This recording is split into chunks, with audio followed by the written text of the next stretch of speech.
सबसे पहले यहां पर हम लेंगे बाल विकास के 20 क्वेश्चंस।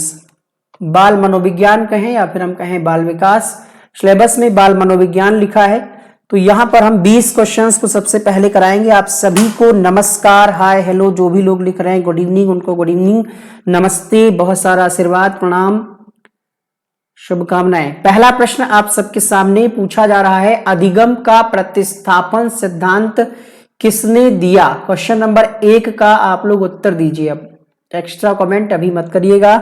पहले प्रश्न में ऑप्शन है कार्ल रोजर्स, एडविन गुथरी, रॉबर्ट गेने या फिर जीन पियाजे। पहले प्रश्न का उत्तर हो जाएगा अधिगम का प्रतिस्थापन सिद्धांत दिया है किसने? एडविन गुथरी ने दिया है। इस प्रश्न का आपका बी विकल्प सही होगा। आगे बढ़ेंगे प्रश्न संख्या 2 के लिए।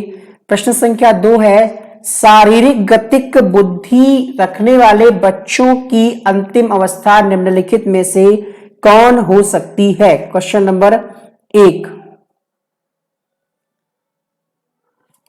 देखिए पहले प्रश्न में कोई समस्या है क्या? अधिगम का प्रतिस्थापन सिद्धांत किसने दिया?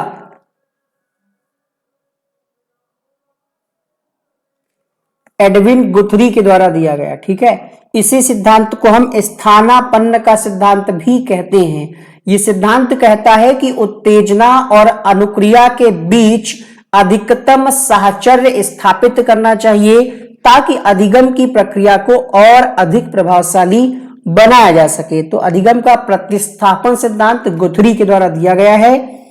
आगे बढ़ेंगे अगले प्रश्न के लिए। आप में से बहुत सारे लोग इस प्रश्न का उत्तर गलत कर रहे थे। प्रश्न संख्या 2, खुश रहो वीरू, क्या हालचाल है? प्रश्न संख्या 2, शारीरिक गतिक बुद्धि रखने वाले बच्चों की अंतिम अवस्था कौन हो सकती है? प्रश्न संख्या 2 की अगर बात करें तो शारीरिक गतिक, इसमें आ जाते हैं आपके डॉक्टर, जिनको शरीर में कह सकते हैं एक तरीके से जानकारी हो उनकी, जैसे सांगीतिक बुद्धि होती है तो वो लोग बनते हैं आपके लता मंगेशकर जैसे लोग, हिमेश रेशमिया जैसे लोग, जिनमें सांगीतिक बुद्धि पाई जाती है, संगीत के क्षेत्र में अच्छा काम करते हैं। और जो शरीर में शारीरिक गतिक में एक्सपर्ट होते हैं, अच्छा काम करते हैं, तो वो आपके हो जाएंगे शल्य चिकित्सक। अगला प्रश्न, अधिगम अक्षमता का प्रत्यय या कॉन्सेप्ट सर्वप्रथम किसके द्वारा दिया गया? प्रश्न संख्या 3 ऑप्शन में है Alexander Graham Bell, Samuel Alexander Kirk, William John Kolff या फिर जीन पियाजे। तो जीन पियाजे इसका उत्तर होगा नहीं, ये तो अलग ही टॉपिक है। सैमुअल अलेक्जेंडर किर्क के द्वारा सबसे पहले लर्निंग डिसेबिलिटी पर बात की गई, जिसको कहते हैं हम आपका इसी के अंतर्गत आ जाता है डिसलेक्सिया, डिसकैलकुलिया, डिसग्राफिया। समझ सकते हैं, वैकेंसी जब तक नहीं आ रही तब तक दिमाग पर प्रेशर तो बन ही रहा है। बेरोजगार क्या बताया, जैसे सिस्टम ही खराब है। अब संख्या ज्यादा है, पद कम है, और ऊपर से भ्रष्टाचार और सब कुछ, कई सारी दिक्कतें हैं, कई प्रकार की दिक्कतें हैं। प्रश्न संख्या 4 देखिएगा, पियाजे के अनुसार औपचारिक संक्रिया की अवस्था 11 से ऊपर, 10 से या फिर 13 से या फिर 14 से। तो जीन पियाजे ने संज्ञानात्मक विकास का सिद्धांत दिया है। औपचारिक मतलब चौथी स्टेज की बात करी जा रही है, और चौथी स्टेज जो है ये 11 वर्ष से ऊपर है, या हम कह सकते हैं 11 से 16 या 15। तो हम 11 वर्ष वाला ऑप्शन फर्स्ट टिक करेंगे। क्वेश्चन नंबर 5, एक बच्चे की मानसिक आयु 12 वर्ष, वास्तविक आयु 10 वर्ष है, उसकी बुद्धिलब्धि क्या होगी? बुद्धिलब्धि निकालने का सूत्र होता है मानसिक आयु बटे वास्तविक आयु इंटू 100। तो 12/10 इंटू 100। आप सबको गुड इवनिंग एक साथ। अब अलग अलग अगर नाम बुलवाएंगे तो पढ़ाई नहीं हो पाएगी। तो 120 यहां पर उत्तर हो जाएगा। फ्रायड ने मनोलैंगिक विकास की कितनी अवस्थाएं बताइए? बिल्कुल सही, हार नहीं मानना है, लगे रहना है। प्रश्न संख्या 6, 5 अवस्थाओं की बात करी इन्होंने। वो 5 अवस्थाएं कुछ इस प्रकार से हैं, मुखी अवस्था, गुदी अवस्था, लैंगिक अवस्था, अदृश्य अवस्था, जनन इंद्रिय अवस्था। इससे एक प्रश्न ये भी बनता है कि किस अवस्था में बच्चे में लैंगिक भावनाओं पर नियंत्रण होता है, किस अवस्था में बच्चा लैंगिक अंगों को स्पर्श करता है, मलमूत्र का स्पर्श करता है। तो ये आप इनकी स्टेज से रिलेटेड चीजों को भी ध्यान रखिएगा, ठीक है। जनन इंद्रिय अवस्था, अदृश्य अवस्था, लैंगिक अवस्था, गुदी और मुखी अवस्था, टोटल यहाँ पर 5 स्टेज की बात इन्होंने की है। प्रश्न संख्या 7, प्रगतिशील शिक्षा में बच्चों को किस प्रकार से देखा जाता है? तो निष्क्रिय वाला ऑप्शन गलत हो जाएगा, खाली स्लेट भी नहीं, सक्रिय अन्वेषकों के रूप में। ऑप्शन नंबर यहां पर डी सही होगा। क्वेश्चन नंबर अगला देखिए, लेव वाइगोत्स्की के अनुसार अधिगम है अनुबंधित गतिविधि है, सामाजिक गतिविधि है, व्यक्तिगत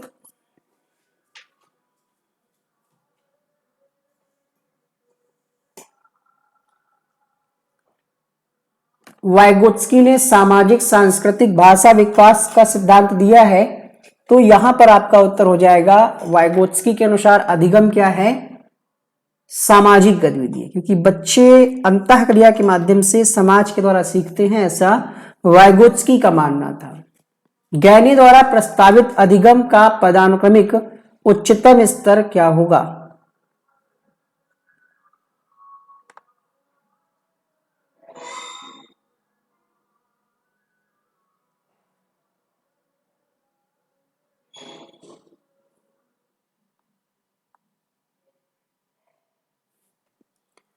ज्ञाने ने अधिगम की सोपानिकी दी है, 8 स्टेप बताए हैं। सबसे उच्चतम स्तर पर है आपका समस्या समाधान, सबसे लास्ट में बच्चा समस्या समाधान के द्वारा सीखता है। और सबसे पहले अगर आपसे पूछे निम्नतम स्तर क्या है, तो संकेत द्वारा बच्चा सीखता है, इसको हम निम्नतम कहते हैं। सारे 8 आपको याद होने चाहिए।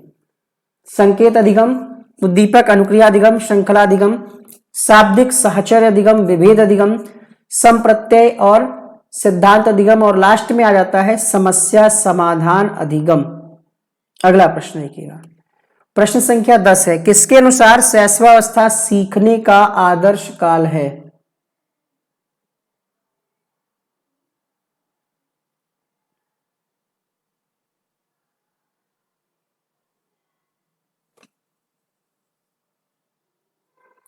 सुपर टेट का नोट्स जो है वो हार्ड कॉपी वाला फोटोकॉपी निकाल करके हम घर अगर आप तक भेजेंगे तो उसका चार्ज लगेगा, सिंपल सी बात है, उसमें कोई पूछने वाली बात नहीं।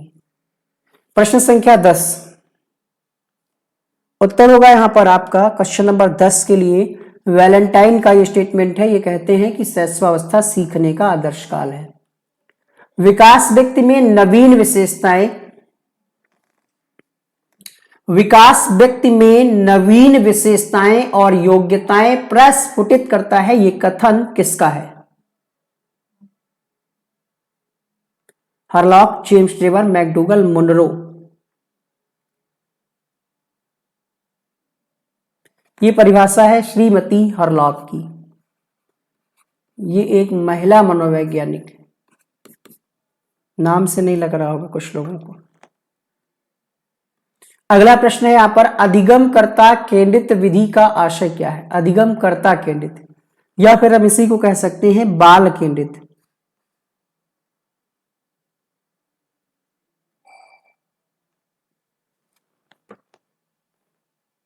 शिक्षक मुख्यकर्ता हो, शिक्षक अधिगमकर्ता के लिए हो, या फिर परंपरागत जैसे गुरु शिष्य की परंपरा चली आ रही थी वैसे, तीनों ही बातें गलत हैं।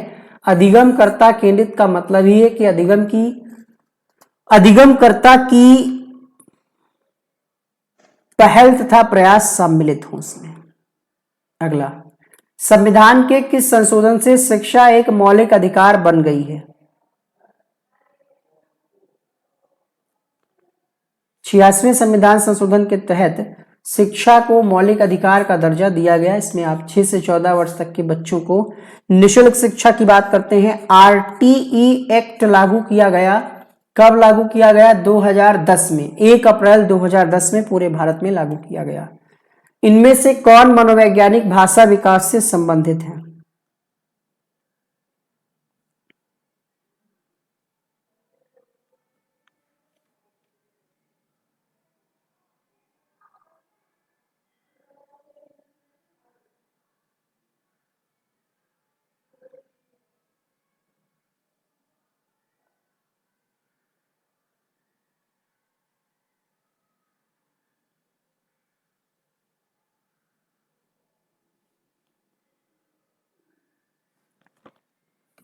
चॉम्स्की ने भाषा विकास का सिद्धांत दिया है।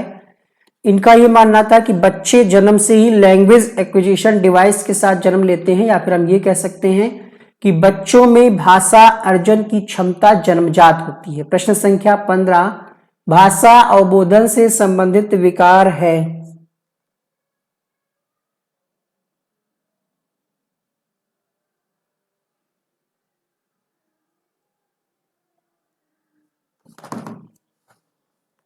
भाषा अवबोधन से संबंधित विकार यहां पर अफेजिया हो जाएगा, ऑप्शन नंबर सी के साथ।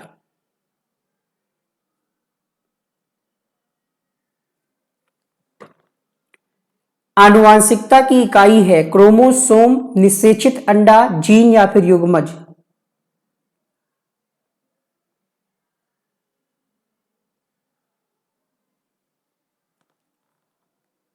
जीन, ठीक है। जीन एक माध्यम है जिसके द्वारा ही जो है भ्रूण में बच्चे का निर्माण होता है और ये प्रक्रिया शुरू होती है। सबसे छोटी इकाई। एल्बर्ट बंडूरा निम्न में से किस सिद्धांत से संबंधित हैं?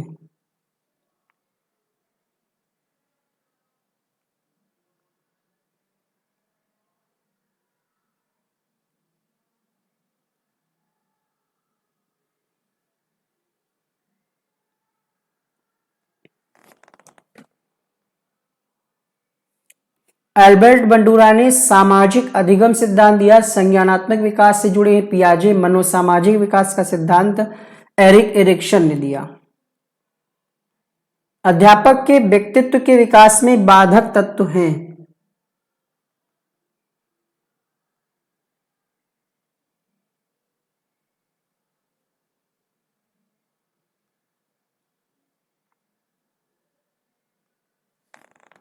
देखिए, परिवेश का ज्ञान बाधक नहीं है, सांस्कृतिक अनुभव भी बाधक नहीं है। ये जो है अभाव लिखा हुआ है, अगर कल्पना शक्ति ही नहीं होगी तो कहीं ना कहीं व्यक्तित्व के विकास में बाधा पहुंचाएगा, क्योंकि कल्पना का महत्वपूर्ण योगदान रहता है। जब आप किसी के बारे में सोचते हैं, कल्पना करते हैं, तो वो कहीं ना कहीं आपके विकास में यानी पर्सनालिटी डेवलपमेंट में सहायता करता है। क्वेश्चन नंबर 19, कंप्यूटर सहायता प्राप्त अधिगम का लाभ बताइए।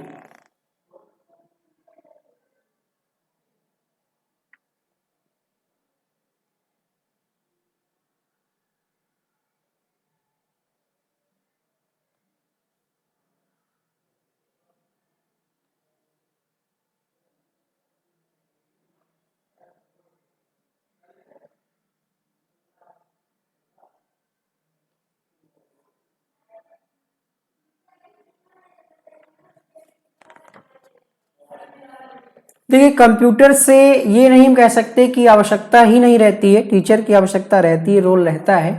ये भी नहीं कह सकते कि उच्च शिक्षाओं के लिए शिक्षार्थी अपनी गति के अनुसार सीख सकता है यहां पर। तो इस प्रश्न का ऑप्शन नंबर डी सही हो जाएगा। ऑप्शन नंबर डी जो लोग लगा रहे हैं सही है। क्वेश्चन नंबर 20 देखिए और फिर बताइएगा कि 20 में आप कितने सही कर पाए हैं।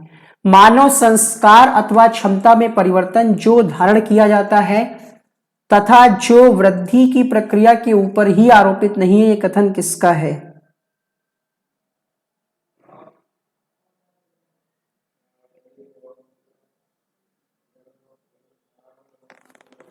ये स्टेटमेंट है गैने का, जिन्होंने अष्टपदी सोपानिकी दी है। 20 में कितने सही हुए कमेंट करके अपना बताइए स्कोर, फिर आगे बढ़ते हैं। चलिए, तो आगे अब आपके लिए शिक्षण कौशल के प्रश्नों को हम कराने वाले हैं। 10 प्रश्न शिक्षण कौशल के। पहला प्रश्न है, थोड़ा सा यहां पर ऑप्शन बड़े बड़े हैं। अब आप ये मत कहिएगा कि जूम करिए, क्योंकि अगर हम जूम कर भी देंगे तो फिर आपको सारे ऑप्शन क्लियर नहीं दिखेंगे। इतना जूम किया जा सकता है, बस आप मोबाइल को रोटेट करके देखें।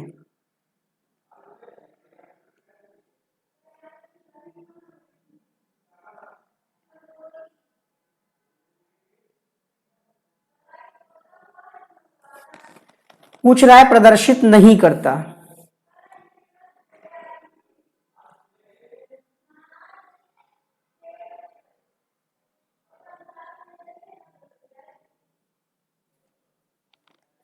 याद करने के योग्य नहीं बनाते हैं। ठीक है, याद करने के योग्य नहीं बनाते हैं हम, तो ये वाला बात गलत हो जाएगा। बाकी चीजें ठीक है। समानता और अंतर देखने के लिए विद्यार्थियों की आप सहायता करें, टीचर का काम है बच्चों की मदद करना, सुविधादाता हैं आप। तो याद करने वाली बात गलत है, बाकी चीजें सारी सही हैं। प्रश्न संख्या 2, निम्नलिखित में से किस कथन को सीखने के लक्षण के रूप में नहीं माना जा सकता? व्यवहार का अध्ययन सीखना है, अधिगम यानी अनलर्निंग भी सीखने का हिस्सा है, सीखना एक प्रक्रिया है जो व्यवहार में मध्यस्थता करती है। प्रश्न संख्या 2, देखिए व्यवहार का अध्ययन सीखना नहीं होगा, व्यवहार में स्थायी परिवर्तन सीखना होगा। तो ये बात गलत है और जो गलत है वही सही है, क्योंकि क्वेश्चन निगेटिव है। दूसरे प्रश्न के लिए आपका पहला विकल्प सही हो जाएगा। तीसरा प्रश्न, शिक्षण अधिगम प्रक्रिया में व्यक्तिगत रूप से ध्यान देना क्यों महत्वपूर्ण है?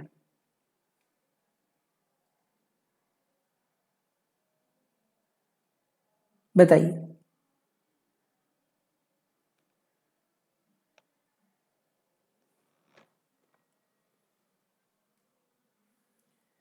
अनुशासित करने के लिए टीचरों को अवसर मिलता है। व्यक्तिगत, आपके सिलेबस में एक चैप्टर भी है वैयक्तिक विभिन्नता। इसका मतलब ये हुआ कि बच्चों की विकास दर भिन्न होती है। कोई जरूरी नहीं है कि आपको हमारा पढ़ाया हुआ समझ में आए तो किसी और का भी समझ में आए, या किसी और से अगर आप पढ़ रहे हैं तो हमारा समझ में आए। अर्थात आपका सीखने का तरीका और हमारे सिखाने के तरीके में कहीं ना कहीं बदलाव हो सकता है। हम अलग तरीके से पढ़ा रहे हो, कोई और अलग तरीके से पढ़ा रहा हो, आपका सीखने का तरीका कुछ और हो, तो भिन्न तरीके से बच्चे सीखते हैं। इसलिए व्यक्तिगत रूप से प्रत्येक बच्चे को ध्यान में रख करके आपको पढ़ाना है, सिखाना है। सीखने के बारे में सही कथन पहचानिए। प्रश्न संख्या 4 में, क्वेश्चन नंबर 4 में पहला विकल्प है, सीखने के किसी भी चरण पर सीखना संवेगात्मक कारकों से प्रभावित नहीं हो रहा। अरे भाई, अगर आप सीख रहे हैं और अचानक से पता चले कि किसी भी आपके जानने वाले दूर की कुछ ऐसी घटना हुई है कि आप उससे क्रोधित हैं, गुस्से वाले, किसी ने मान लिया गाली ही दे दिया तो आपके अंदर गुस्सा आ रहा, तो ये क्या प्रभावित नहीं करेगा आपको? आप सीख रहे होंगे, आपका मन नहीं लगेगा, तो ये बात गलत है। ठीक है, मानसिक नहीं। अगर बच्चे त्रुटियां कर रहे हैं तो ये कह रहा है कि किसी तरीके का सीखना नहीं हुआ, जबकि त्रुटियां अधिगम का ही हिस्सा है। त्रुटियों से ही पता चलता है कि बच्चे कितना सीख रहे हैं, तो ये भी बात आपकी गलत हो गई। ऑप्शन नंबर डी सही होगा। सीखना उस वातावरण में प्रभावी होता है जो संवेगात्मक रूप से सकारात्मक हो और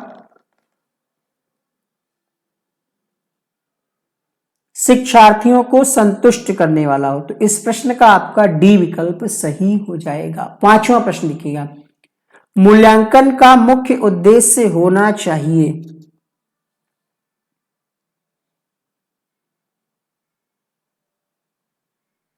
मूल्यांकन का मुख्य उद्देश्य होना चाहिए।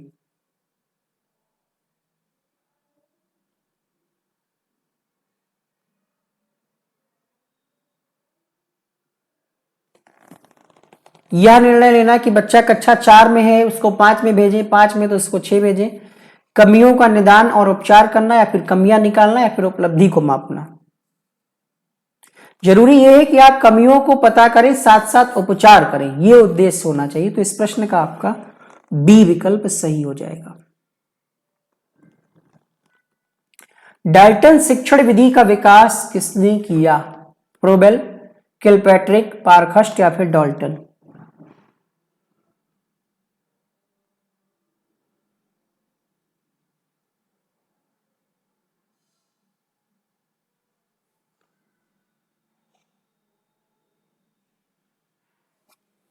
छठे प्रश्न के लिए उत्तर हो जाएगा मिस हेलन पारखस्ट के द्वारा यह विधि दी गई। नहीं भाई, डाल्टन पूछ रहा है ना, पारखस्ट कहां से हो जाएगा? रुकिए ऐसे प्रश्न जब गलत होने लगते हैं तो खुद पे गुस्सा आने लगती है ना। डाल्टन की शिक्षण विधि किसने दी?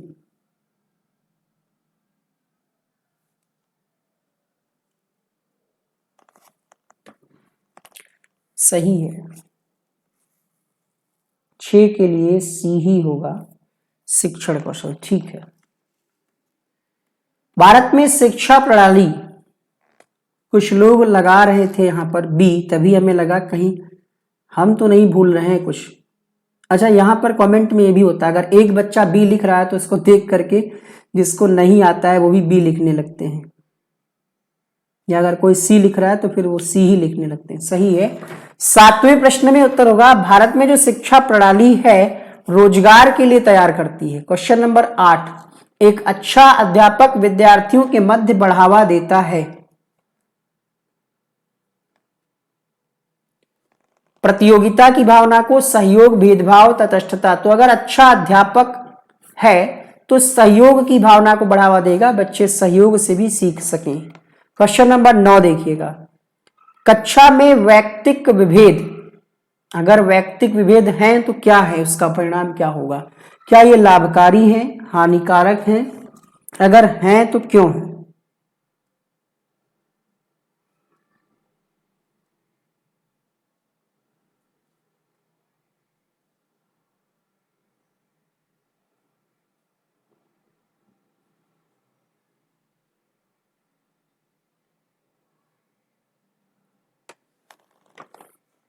देखिए, इसलिए वैयक्तिक विभेद लाभदायक है क्योंकि ये विद्यार्थियों की संरचनाओं को, संज्ञानात्मक संरचनाओं को खोजने में अध्यापकों को प्रवृत्त करते हैं। जितने प्रकार के बच्चे होंगे कक्षा में उतनी प्रकार की चीजें निकल करके आएंगी। और बच्चा, वैसे भी आपने जीन पियाजे का स्टेटमेंट आपको याद होगा कि बच्चा क्या होता है, नन्हा मनोवैज्ञानिक होता है।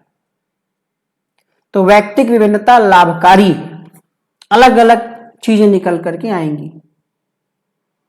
अगला प्रश्न, बच्चा किस प्रकार सीखता है? पुस्तकें पढ़कर, परिचर्चा द्वारा, प्रश्न पूछकर, उपयुक्त सभी। प्रश्न संख्या 10, तो बच्चा पुस्तकों से भी, डिस्कशन से भी, क्वेश्चन आंसर मेथड से भी, तो यहां पर हम डी उत्तर इसका लगाएंगे। जीवन कौशल प्रबंधन एवं अभिवृत्ति से 10 से 15 प्रश्नों को कराया जाएगा। तीनों एक ही चीजें हैं, मतलब बाल विकास के अंतर्गत आती है, बस थोड़ा थोड़ा अंतर है, एक आध प्रश्नों का अंतर है, बाकी कुछ नहीं खास है। भारत में व्यावसायिक शिक्षा कब शुरू हुई? 1986, 1987, 90 या फिर 85? भारत में व्यावसायिक शिक्षा कब शुरू हुई?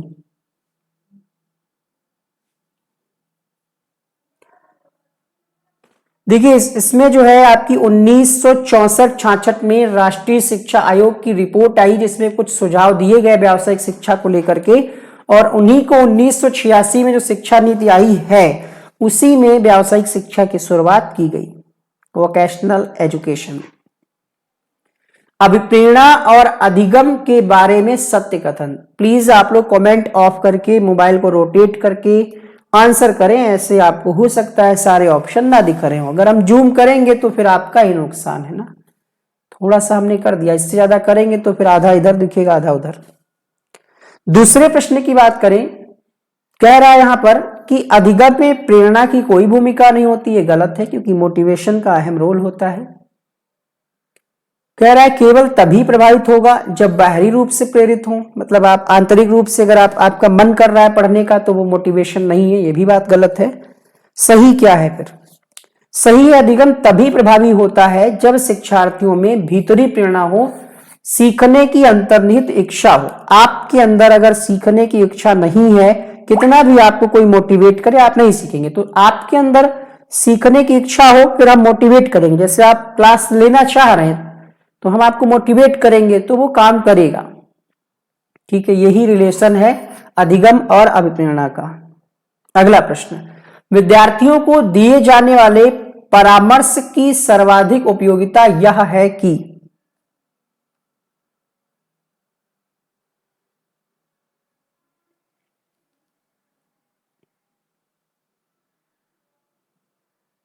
अगर हम परामर्श देते हैं बच्चों को तो कहीं ना कहीं उनके अंदर कॉन्फिडेंस बढ़ता है, उन्हें लगता है कि हाँ, अब हमें सही परामर्श मिल गया है और इसका हम अपनी लाइफ में यूज करेंगे और अपने टारगेट, अपने एम, अपने लक्ष्य को हम प्राप्त कर सकेंगे, कॉन्फिडेंस बढ़ जाता है। आप ही अगर किसी अपने सीनियर के पास जाएं जिसको आप अपना आदर्श मानते हो, उससे कुछ परामर्श ले, वो आपको रास्ता सही दिखाएगा कि सुपर टेट की अगर तैयारी करनी है तो ऐसे ये किताबें ले लो, इस यूट्यूब चैनल से पढ़ लो, यहाँ से मैथ अच्छी मिल जाएगी, यहाँ से संस्कृत अच्छी मिल जाएगी।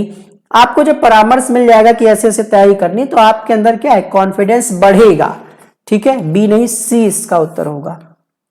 चौथा प्रश्न है, संवैधानिक प्रावधान है नागरिकों के मौलिक अधिकार, शिक्षा संबंधी प्रावधान, दोनों। क्वेश्चन नंबर 4,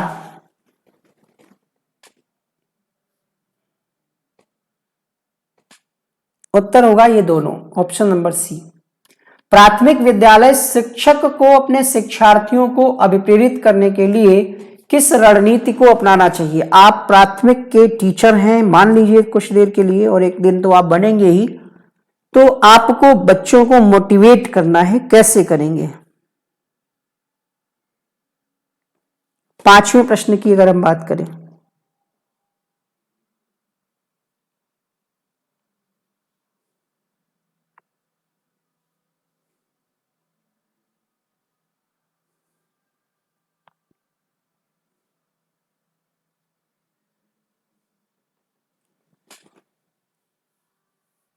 अंक पे जोर दिया जा रहा है, दंड का प्रयोग किया जा रहा है, बच्चों की रुचियों को ध्यान में रख करके लक्ष्य निर्धारित किए जा रहे हैं, मानक बनाए जा रहे हैं, कठोर मानदंड। तो कठोर मानदंड दंड गलत है, अंक पे जोर देना नहीं है, सी ऑप्शन सही हो जाएगा। बच्चों की रुचियों के हिसाब से उनके लक्ष्य को निर्धारित करें। अगर बच्चा डॉक्टर बनना चाह रहा है तो उसको एमबीबीएस की तैयारी करवाइए, टीचर बनना चाह रहा है तो पहले बीएड बीटीसी करवाइए, है ना। इसी तरीके से अगर किसी और फील्ड में जाना चाह रहा है तो उसका लक्ष्य निर्धारित करिए और उसकी मदद करिए आप। अगला प्रश्न, वर्तमान में मौलिक कर्तव्यों की संख्या है? सही जवाब होगा छठे प्रश्न के लिए 11 है वर्तमान में मौलिक कर्तव्यों की संख्या। दंड के प्रमुख सिद्धांत हैं प्रतिरोधात्मक, प्रतिकारात्मक, सुधारात्मक, सभी।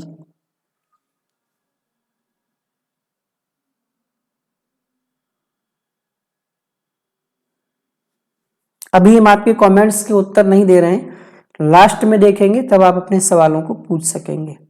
सातवें प्रश्न की बात करें तो सभी दंड के ही सिद्धांत हैं, प्रतिरोधात्मक, प्रतिकारात्मक, सुधारात्मक। दंड इसीलिए दिया जाता है कि आप इसमें सुधार कर पाएं और आवश्यकता अनुरूप आप चीजों को अपने हिसाब से, जैसे अगर कोई आप गलती कर रहे हैं, ठीक है, आप बच्चा आपकी क्लास में कोई गलती कर रहा है तो उद्देश्य तो यही होता है कि उसको सुधार किया जाए, दंड के माध्यम से सुधारा जाए, बच्चे की गलती को सुधारा जाए। शिक्षार्थी तब तक नहीं सीख सकते जब तक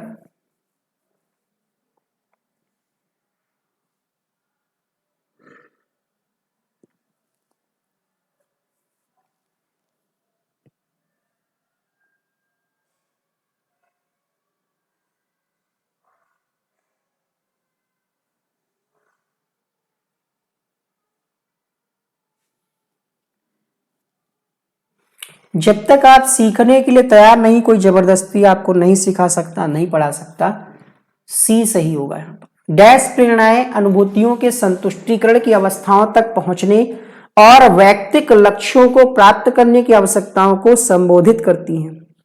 क्या वो भावात्मक प्रेरणाएं हैं, संरक्षण उन्मुखी हैं, सुरक्षा उन्मुखी हैं, फिर प्रभावी प्रेरणाएं? ये प्रश्न सीटेट में एक बार पूछा गया था और इस प्रश्न का ऑफिशियल अगर आंसर हम आपको बताएं तो वो है आपका भावात्मक प्रेरणाएं, पहला ऑप्शन। भावात्मक प्रेरणाएं जो है अनुभूतियों के संतुष्टिकरण की अवस्थाओं तक पहुंचने और वैयक्तिक लक्ष्यों को प्राप्त करने की आवश्यकता को संबोधित करती हैं। संविधान के किस अनुच्छेद में नागरिकों के मूलभूत कर्तव्यों की चर्चा है? Question number 10।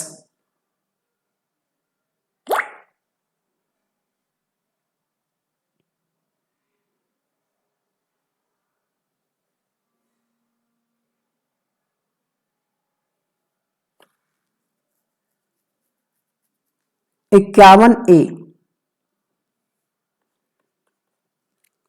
यदि माता पिता या कोई संरक्षक यानी गार्जियन है तो 6 से 14 वर्ष तक की आयु वाले बच्चों के लिए वो शिक्षा के अवसर को प्रदान करेगा।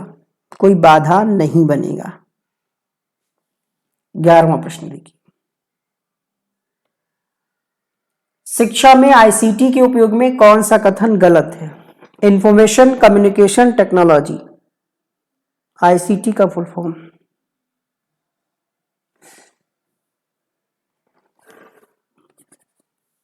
ठीक है, बड़ी संख्या में आप जुड़ सकते हैं भाई, लाखों बच्चे लाइव क्लास चला दी गई, लाखों बच्चे घर बैठे देख रहे हैं, तो ये बात तो सही है, लेकिन ये इसका उत्तर नहीं होगा। अध्यापक की आवश्यकता रहेगी, कोई ना कोई ऑपरेट करेगा, ये भी बात सही है। शिक्षा प्रभावशाली होगी, लेकिन एकाधिकारवादी हो ऐसा जरूरी नहीं, तो सी इसका उत्तर हो जाएगा। शिक्षा एकाधिकारवादी नहीं होगी। निर्देशन प्रक्रिया होनी चाहिए, उद्देश्य केंद्रित, निर्देशकर्ता केंद्रित, पाठ्यक्रम केंद्रित या फिर बाल केंद्रित। बाल केंद्रित होगी निर्देशन प्रक्रिया। बालकों की आवश्यकताओं रुचियों को ध्यान में रखना ही बाल केंद्रित कहलाता है। एनसीएफ 2005 के अनुसार शिक्षक की भूमिका क्या है? आपके जीवन कौशल वाले सेक्शन में ये टॉपिक दिया हुआ है, शिक्षक की भूमिका।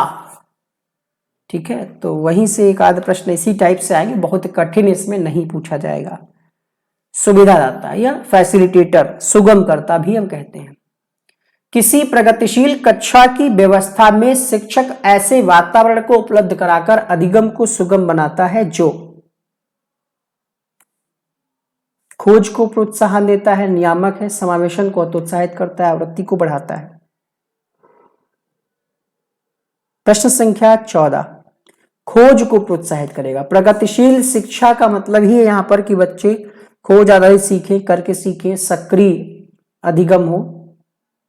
अगला प्रश्न, निम्नलिखित में से कौन सा एक संवेग है? स्मृति, डर, ध्यान, उत्तेजना। क्वेश्चन नंबर 15, तो डर जो है ये संवेग का ही एक उदाहरण। डर, क्रोध, उल्लास, ये संवेग के ही उदाहरण है। तो ये आपको आज हमने क्लास में क्वेश्चन कराए हैं 20 बाल विकास के, 10 शिक्षण कौशल के और 15 जीवन कौशल के। 45 क्वेश्चन की ये क्लास आपको पसंद आई हो तो वीडियो को जाते जाते लाइक कर दीजिएगा, और इस नंबर पे आप व्हाट्सएप करके नोट्स प्राप्त करने की प्रक्रिया को जान सकते हैं, कैसे आपके घर तक नोट्स पहुंचेंगे। मिनिमम चार्जेस में आप वैकेंसी का वेट ना करें, कुछ कुछ तैयारी करे रहेंगे तो जब वैकेंसी आएगी तो रिवीजन का आपको समय मिल जाएगा।